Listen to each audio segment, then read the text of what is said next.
Assalomu alaykum. Dilola cho'chaklarini yoqtirib anglab kelayotgan umoqlarim, kechlikinglar xayrlik bo'lsin. Bugun biz birlikda Adil Abdurahmon tog'a fanniy hikoyalardan Gul va Gulchiman degan hikoyani anglaylik, ha? Hikoya Gul va Gulchiman. Gulchiman salqin sinfdan chiqqanda Chinqichush Abdibi atrofni xuddi tonurda qizitib atgan edi. U uyga qaytib kelibla eriqda eqayotgan muzdek suv bilan oftobda anarda qizirib ketgan yuzini yuyib, sal salqinib olgandan keyin ko'zidan muzdek suv elib gupilditib ichishga boshladi. "Usab ketdik, bizga suv bering-a?" Tuyuqsiz chiqqan bu ovozdan Gulchiman cho'chib atrofga ittiq qaradi. "Usab o'lay deb qoldik, Gulchiman hada." Deriza töviga qator tizib qo'yilgan tashtaklardagi gullar ha deb Gulchimanga talpinib yolvuryotdi. U cho'mishni ko'msakka tashlabla gullarning oldiga yugurib keldi. Bu gullarni opisi atigan uy tozalaganda talog'i ochiq qo'ygan edi.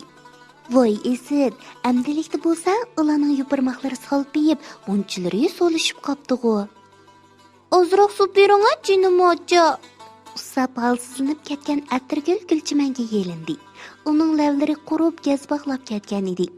Gulchiman gullarning oftobda mushuncha ola bo'lib ketganligini ko'rib, ichi siyrilib yig'lab etishga tosla qoldi.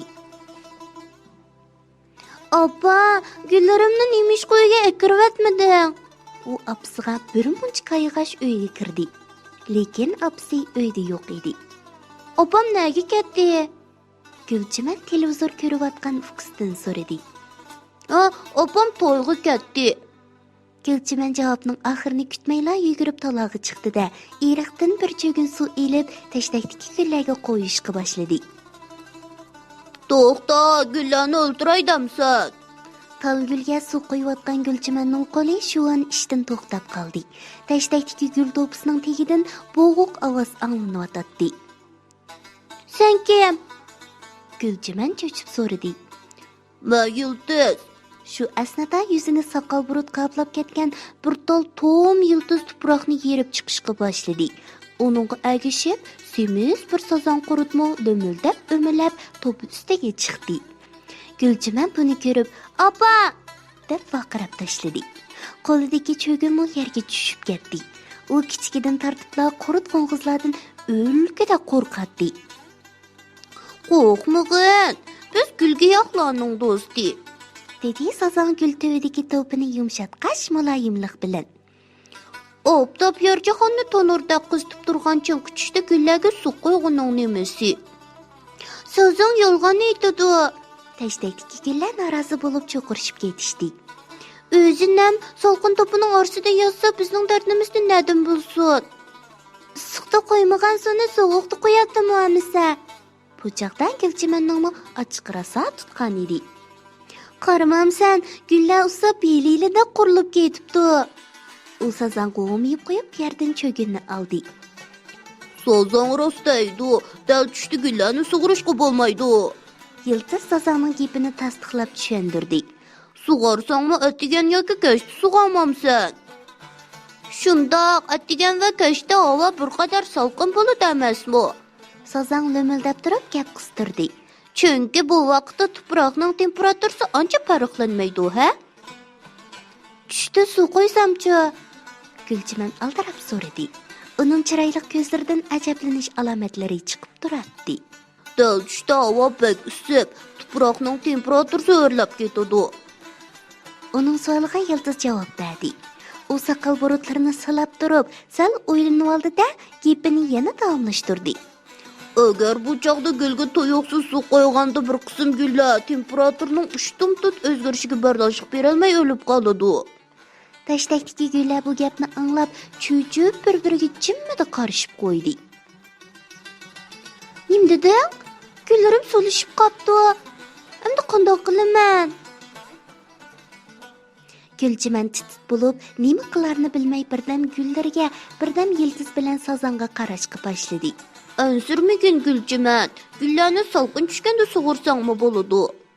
Sozonning gapi bilan Gulchimanning yuragi o'rniga tushib, yenik nafas oldi. kunlarimni qutqizib qolganinglarga rahmat. Shu tapda uning ma'sum chiroyi xuddi atirguldek echilib, qalbi shodlikqa to'lgan edi. U cho'gini darhol yerga qo'yib, gul tashtaklarini bir-birlab to'shib, uzum barang ostida shildirlab yiqayotgan erk bo'yiga avaylab tizishga boshladi. Ko'ngli amin topgan yildiz bilan sazang uning chaqqon harakatlariga zo'qmanlik bilan birdam qarab turdi-da, ondan yana yumshoq to'p ostiga asta cho'kishga boshladi. O'moqlarim, biz bu hikoyadan yangi bir bilimni o'rganib oldik-a? Biz bu bilimimizni, ya'ni gulni qaysi vaqt sug'arsa muvofiq bo'lganligini atrofimizdagi do'stlarimizga so'zlab beraylikmi? Oxirda Dilala adamlarga agishib, tuvandagi balla qo'shqin o'rganinglar, ha? Balalar qo'shqi yildiz. Egiz o'sgan teraklarning yildizi bor zeminda, yildiz tartar gul chechaklar urug' chassang zeminga. Teraklardek, chechaklardek yildizim bor meningmi?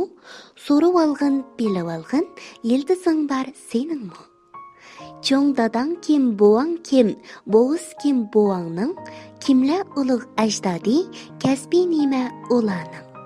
O't kuysin yuragingda, shular yaqqan gulxanning.